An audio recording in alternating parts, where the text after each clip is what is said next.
Alrighty, good morning, good evening, and good day, wherever you are in the world, listening or viewing from YouTube, Spotify, or Apple iTunes. My name's Craig Whitney, and I am the founder of Next Level Coaching and the Legacy Forge podcast. Today, we have a very, very special guest who's dear to my heart for reconnecting families and has an amazing legacy to share, hugs over handshakes, and very unique in reconnecting families back to themselves with the founder, Tim Morris. Let's give it up. Let's welcome Tim into the circle to share his beautiful journey. Welcome, Tim. Thanks for coming on here today. Yeah. Thanks for How you having me, doing mate. today?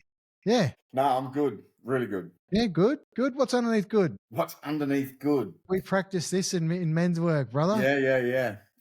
There's a bit of excitement there. Yeah, a There's bit of excitement. a lot of peace lately, which is Mm, unusual. I'm enjoying that. So yeah, a lot of peace. beautiful. And just for our viewers out there, this is episode number 4. And if you want to scroll back to the previous episodes, pick your favorite console, Apple iTunes or Spotify, or even YouTube for the video. It'll be up soon.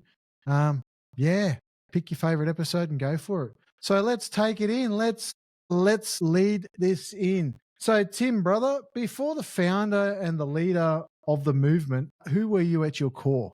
Well, at my core, I probably didn't know who I was at my core, but I guess what I was known as was, I guess, a bit of a party animal, a business owner, an electrician. Yeah, eventually a husband and a father. But yeah, I probably didn't know who I was at my core, whereas kind of just digging at that at the moment. So you walked the line of a Sparky, you did your apprenticeship in your trade, Yep.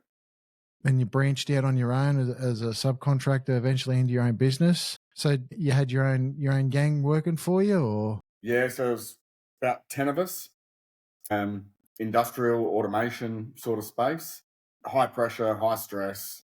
Machine goes down, it's costing companies $50,000, $100,000 an hour that it's down. So it's 24/7. Yeah, phone never stops, brain never stops. Yeah, it's pretty full on. So just for the audience sake, that's like your factory work type thing? Yeah, so production lines and waste plants, well, any sort of plant.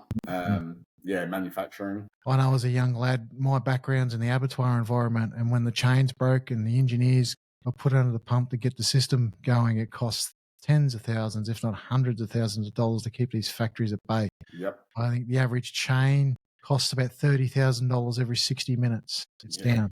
Well, 60 seconds, I should say, not minutes. But yeah, I hear it. It's pressurous to be on the part of the maintenance gang. However, you learn a lot of skills from that, and a lot of pressure. And what moment or story actually sparked this Hugs Over Handshakes? Super curious at that. Yeah, so I guess I got out of my business. Well, I was thinking about getting out of my business. I'd stepped away, it was sort of being run without me. And I ended up going on the Spear Primal Man project, as you know. And the question for me was, what was my purpose? It's kind of, I didn't know what it was for a long time. I'd achieved everything I wanted to achieve, hadn't set any new goals. And it's like, yeah, I'm just wandering around, not knowing what the hell I'm doing. So yeah, it was finding my purpose. And on that retreat that I was on, there was quite a few processes there. And yeah, it just sort of popped into my head. Had to refine it a little bit once I got out of that. But it was really, the reason I came to that was mainly because I had lost connection with my own kids and my wife, who I was now separated from. But yeah, I'd lost connection just from focusing too much on work, business, money, thinking I need to earn all this money to buy them the stuff that they wanted, when at the end of the day I worked out they just wanted my time. Yeah, and then couple that with my own childhood growing up, and basically exactly the same thing. There wasn't a lot of love. There was a lot of handshakes, not too many hugs. And I said when I had kids I wasn't going to do it the same as my parents did, and I did a lot of things different, but at the end of the day I ended up doing exactly what they did, which was just work too much and not give me the time I wanted. Doesn't fall short from the tree? Well, it's funny, you hear that saying all the time, the apple doesn't fall far from the tree, but I don't know, we all still just do what we did sort of unconsciously. You're following those same footsteps without realizing it. Comes down to monkey see, monkey do. I'm a very passionate advocate of modeling.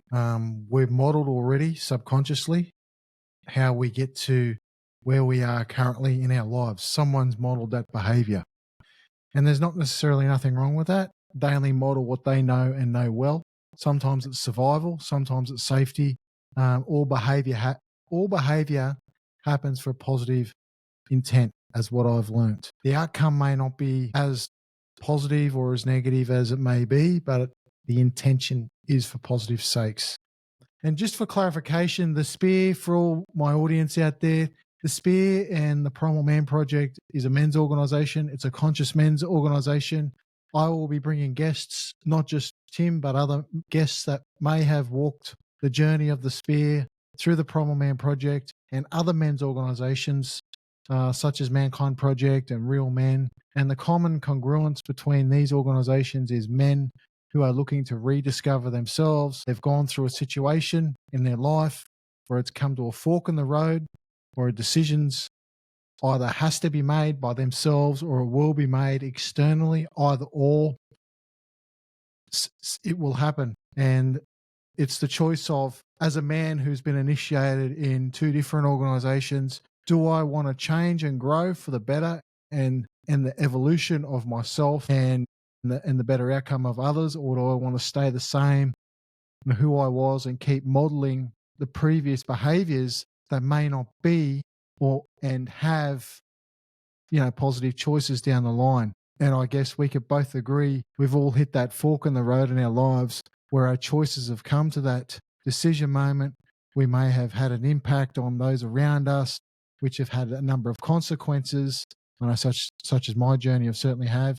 Maybe in yours, where consequences have come, whatever that may be, potential divorce, courts, separation, addictions, whatever the outcome is, and a decision had to be made. And fortunately, opportunities have come along through support networks like our brothers through the Primal Man Project have gone, right, we'll take you. We're not going to fix you. We will model. We will show you the way. It's up to you to walk the path. Would that sound right? Yeah, spot on. Perfect. So I guess it leads me, so why Hugs for Handshakes? Why Hugs Over Handshakes? Well, I guess growing up, I think I've hugged my dad once in my life. Yeah, it's always a handshake, and now when we meet, it's a handshake. I still can't get him to give me a hug. I tried once. He didn't like that too much. He's very old school, and we've got a great relationship. But yeah, he's old school, and he didn't have a role model at all when he was growing up. He hardly knew his dad at all. So I don't blame him at all for, I had a good childhood, but yeah, that was something that was definitely lacking, was the encouragement and the outward showing of love, I guess. But I knew he loved me, and same with my mum. I knew they loved me, but they just didn't know how to show it due to the way they were brought up. So what does Hugs for Handshakes symbolize for you personally? If you were to picture a symbol in your mind and draw it somewhere, what would that symbolize for you? Well, I wish I could draw it because I'm trying to come up with a logo at the moment.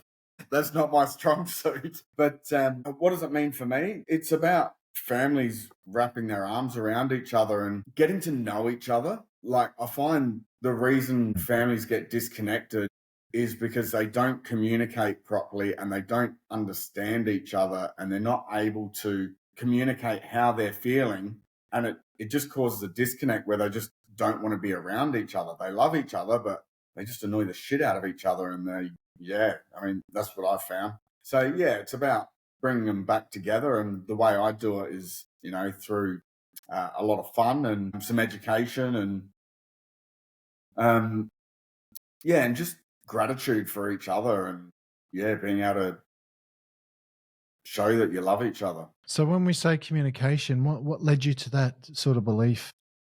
I guess probably because I've learned to communicate a lot better in the last few years. And when I reckon a big part of my marriage breakdown was the fact that I was unable to communicate. And I've learned a lot of communicating skills, over the last few years, and I'm now trying to teach that to my daughters.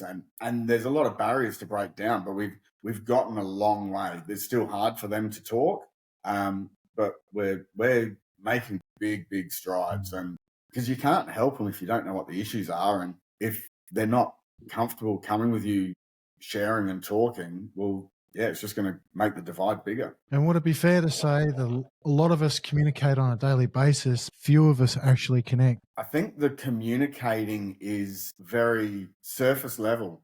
You know, it's like when you go to the pub with your mates and, you know, you're just talking about the footy and this and that. You don't actually, you know, a lot of those mates you don't get deep with and, you know, let them know what you're feeling. That's the communication that needs to happen within a family. I mean, for me, it needs to happen in friendships as well.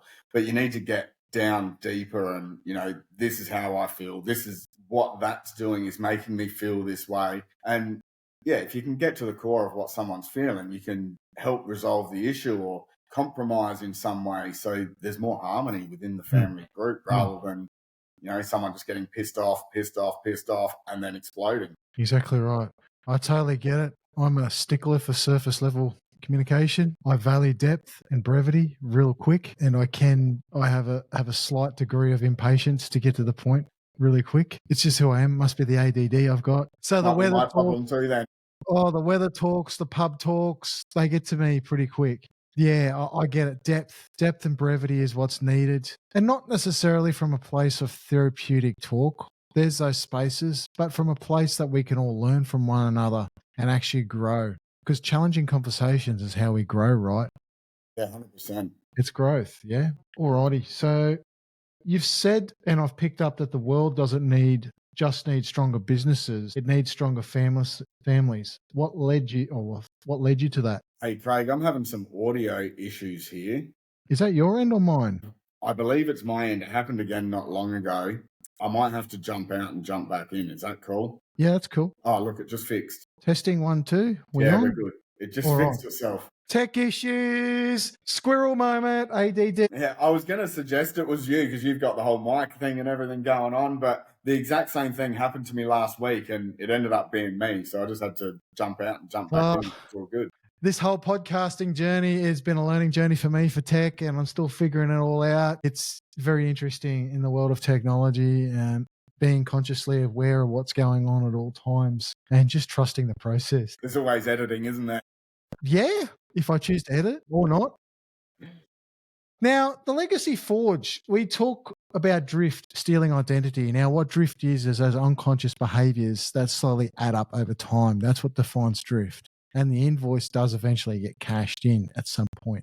So simple things, if we talk about in the family environment, not keeping your word as a father, like promising your kids you'll spend this quality time with them and you don't because of work, not keeping your word to your wife or your significant other because of work, those sorts of things, and even keeping your word to yourself. Simple things like not taking care of your health, skipping gym workouts, not eating correctly. These little things slowly add up to drift. You focus on reconnection. How do you see those two linking together? Drift and reconnection? Well, it's funny, because obviously I know about drift, I guess, because that's what happened to me in my business personally, but I never really thought of it in a family concept. But yeah, I mean, that's exactly what happened to me. You know, I mean, alcohol was a big part of that as well. When you're saying about eroding trust by breaking promises and things, you know, alcohol was a big factor in that for me. But yeah, just I guess one thing was I was very rarely present with my kids. Like I was with them a lot, but I wasn't with them. So you're constantly having to stop what you're doing to take a phone call from a customer, an employee. You know, you're always thinking about the next job, or you're thinking about the dude that hasn't paid you a shitload of cash and you got bills coming in. Your mind is just ready to explode. And so when you're with your kids or even with your partner, you're not really there because you got too much going on. You're consistently on, aren't you? Like being in your own business, it's a little bit different to a job where you switch on at a certain time and you switch off at a certain time. Being self-employed, it's fair to say that some days you could be on and off at multiple times of the day or on all the time because your money just doesn't know where it comes from. Would that be fair to say? Yeah, that's fair Unless to say. there's some sort of structure. Yeah, I wish I wish I had the tools that I have now when I was running my business because, um, yeah, as successful as it was, geez, it would have been a hell of a lot more successful, and it probably would have saved me a couple trips to a psych ward. Yeah. Yeah, indeed. So, what roles do vulnerability and presence play in leadership at home compared to leadership in your business? Mm, interesting. At home, vulnerability, 100%. You've got to be vulnerable. There's obviously the times where you need to be the strong, the rock, but yeah, you need to be able to let your kids and your partner see you cry, and also owning your shit. Like, you make a mistake, don't try and hide it under the carpet. It's like, hey, I stuffed up. We all stuff up. I apologize. Let's fix it.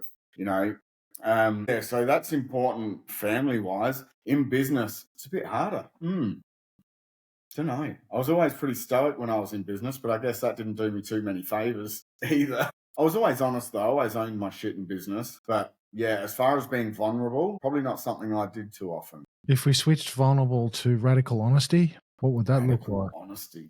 Cool. Yeah, radical honesty sounds pretty full on. I 'Cause I wouldn't know, I say know, I I know, ever did that in business either. I know vulnerability in the wrong space gets thrown around a lot. Experienced it myself. So we switch it to say it even honesty, just being honest. Yeah. Something goes wrong. Hey, that's me. Yep. Yeah, that's not an issue. I always did that in business, but Mm. I think when I was struggling, I hid that from everyone except for my wife, who was also in the business. Yeah, I probably could have been more honest with my employees around that, and it may have helped, perhaps. Interesting. How can a hug, something so simple, rewire trust that's been broken for years? Ooh. You know what? I don't know if it can. I think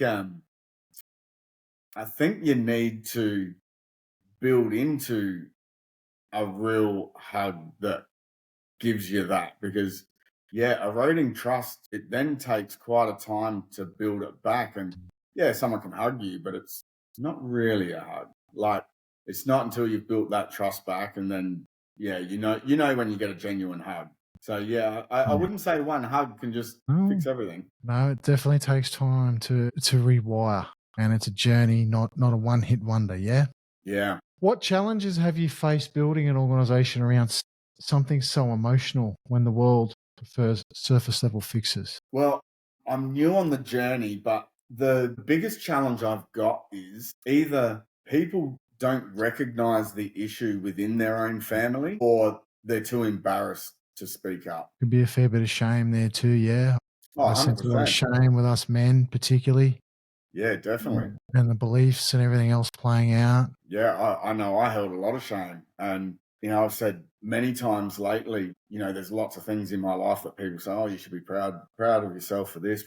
And I never felt pride until, this last year, really, with what I've done with my kids, um, and how I've turned my life around from where it was. Really good question, eh? It was a good question.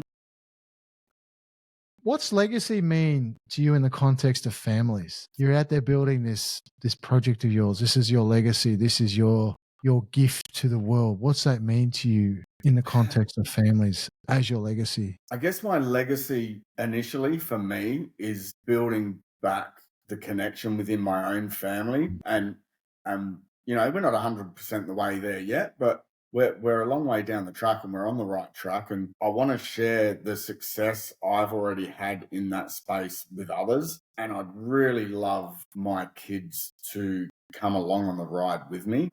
I had an event 2 weeks ago. My youngest daughter, 9-year-old Gwen, she ran the event with me. In fact, I think she ran the event and I was just there helping her out. So it is my dream that what we build can flow on from generation to generation and continue to help families well after I'm gone. But also, I'm not going to push them into it either. That's going to be their choice. If they want to travel this road with me, excellent. If not, it's all right. We'll find another way to keep it moving forward. Beautiful, beautiful. So would you say Hugs Over Handshakes is shaping the next generation of communities and cultures for the long term? Definitely. My goal is to eradicate that generational trauma that I grew up with, and giving families tools that a lot of them have been around for I don't know how long, and I didn't know about them until a few years ago, and they are so helpful. And just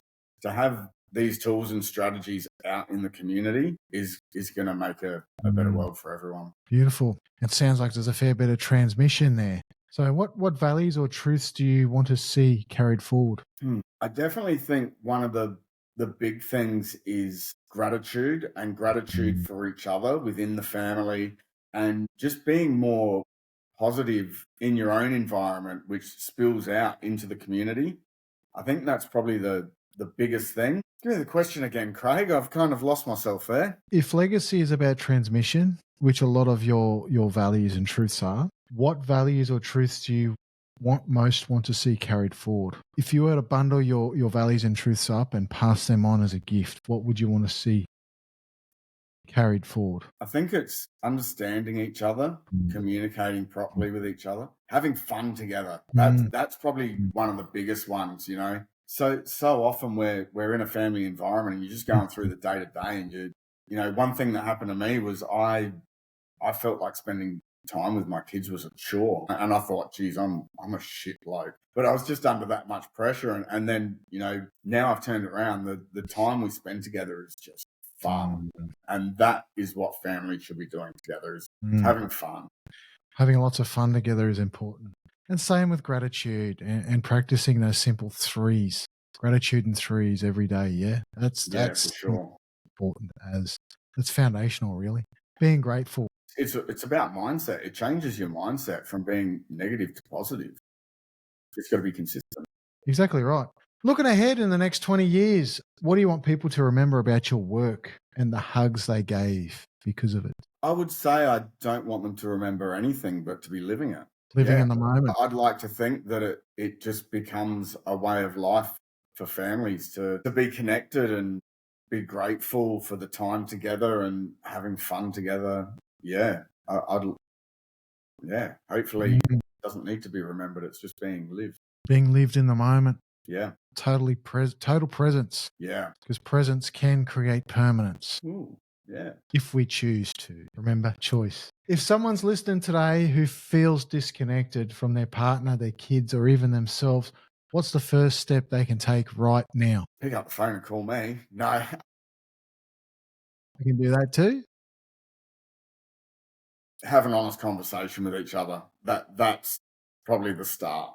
Just have a chat within your family and say, hey, something's not right, but let's look at doing something. Have an honest conversation with each other. Honest, clean conversation, clear the emotions, and just sit down and talk. Yeah. Cool. And what's one question every father or every leader should ask themselves before they walk through the door at home?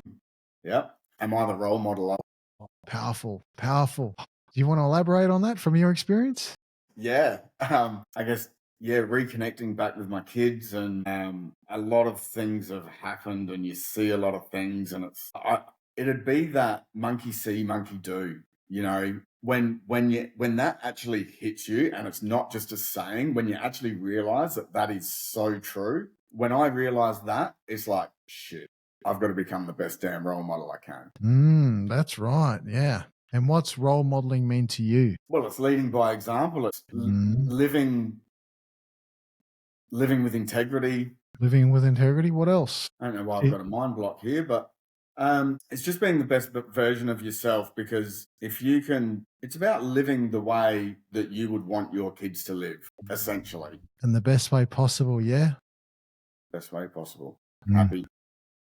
See, ladies and gentlemen, modeling is something that is it's spoken about on the podcast a lot, because modeling is the way it is. This is how we have a choice. We can either accept the actions and the situations that have been modeled onto us that's led us previously to here now, or we have the choice, hit that choice point and going, right, I don't want to live that life anymore. I don't want to put my family through what I've experienced through my previous life, and I don't want to put my family through, or those around me, my whether it's my family, my colleagues, or the greater community around me, through the actions that I have done previously. This modeling is to change, and it It's changes right now. and it's great you're bringing awareness to that, Craig, Mm, because I was I was surprised I didn't know about modeling. Like, you know about it, but you don't mm. really know about it. And the amount of people I spoke to that were like,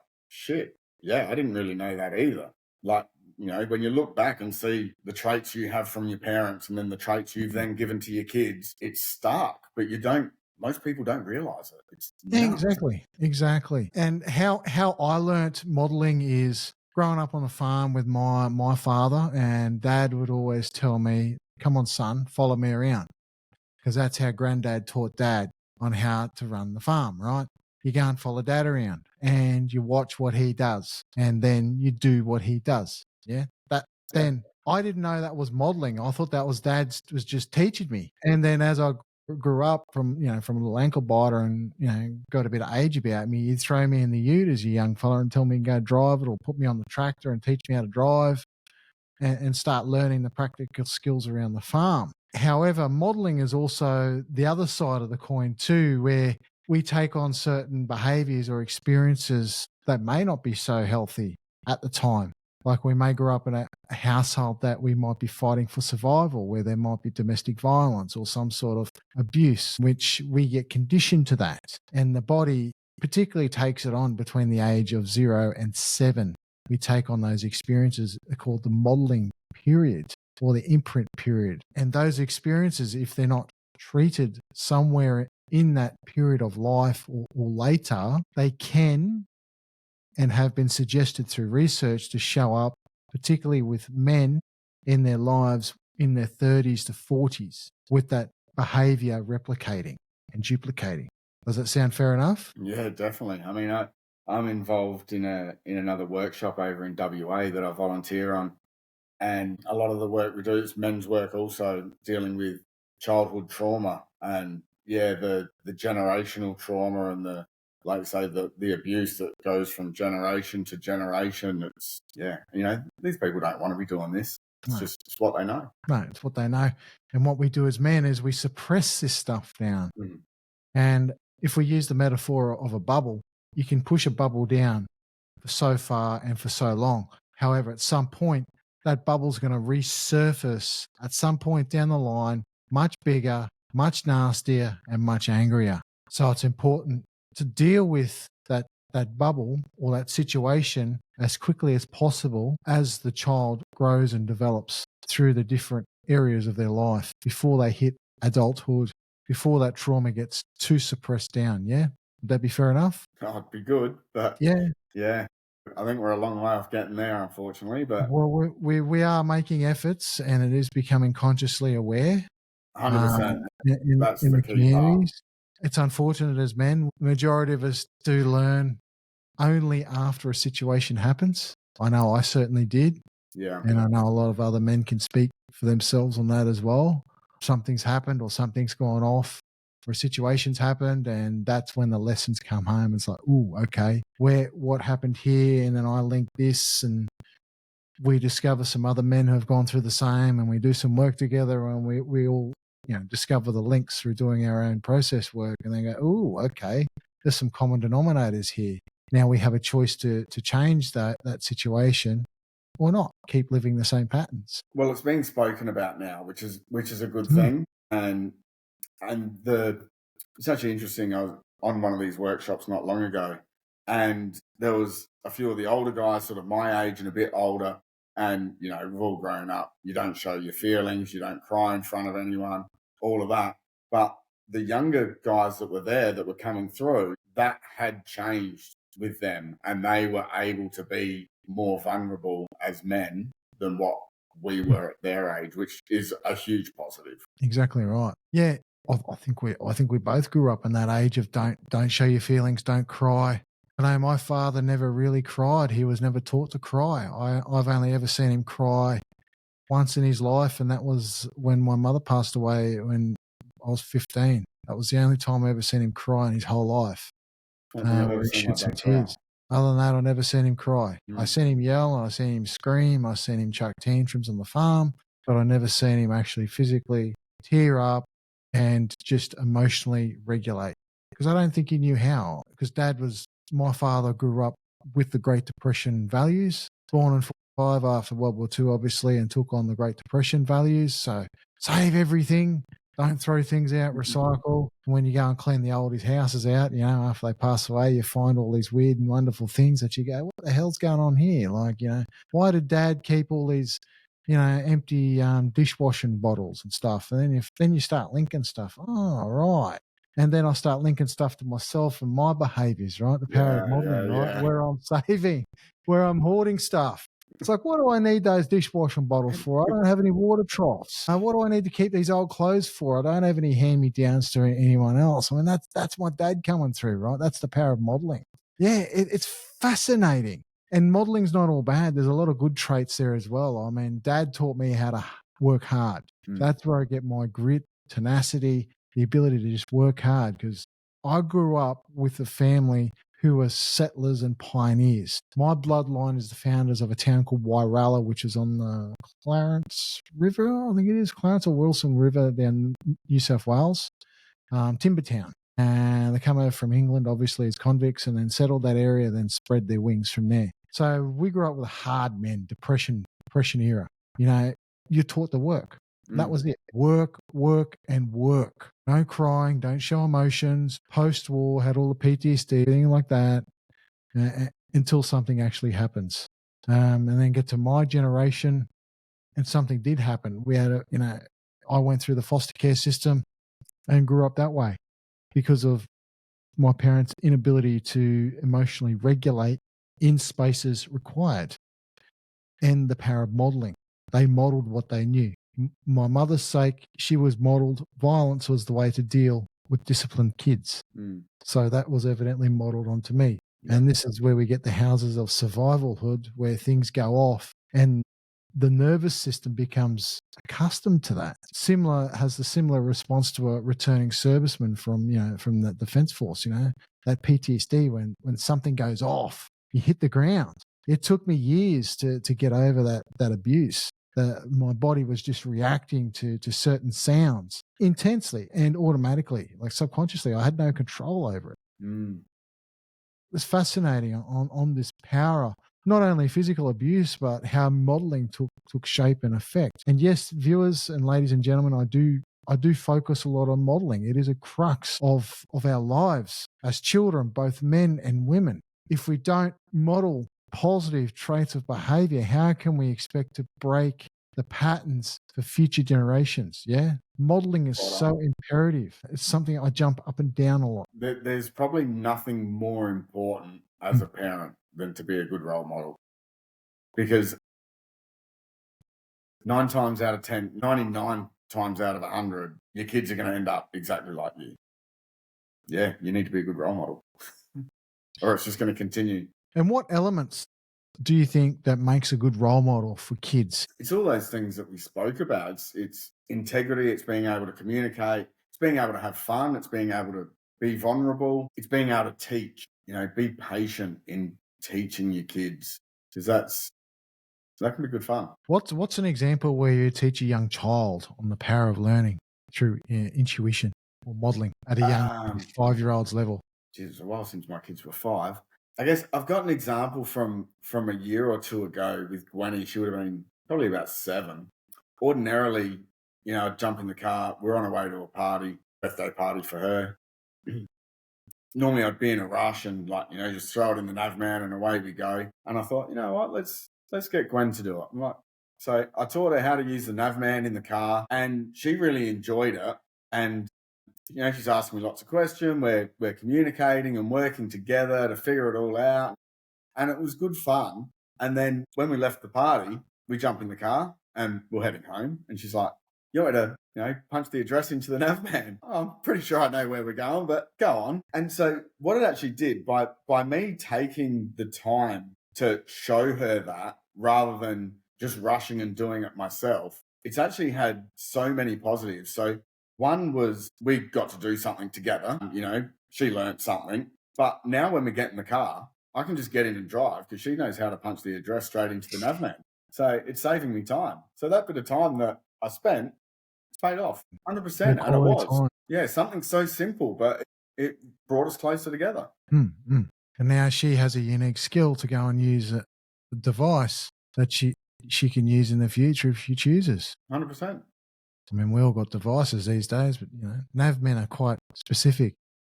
Yeah, well, Navman probably doesn't exist anymore. I'm just talking about the GPS in the car. That's a bit old school there. Well, it's still a powerful apparatus. I mean, we've got Google Maps these days, which is a little bit simpler, but navmans are quite unique in their own special way. They don't have all the distractions that the phones have these days. Yeah. So finally, where can people connect with you and Hugs Over Handshakes if they want to be part of this mission? At the moment, it's just my Facebook page, Tim Morris, but I've got a website in development and I've just about got a Facebook page up and running for Hugs Over Handshakes as well. So, yeah, I'm powering forward and I'll be out there harassing everyone soon. Very cool. So the best way, ladies and gentlemen, is find Tim Morris on Facebook and send him a direct message. He'll openly invite you with open arms, with a hug 100%. and a good conversation.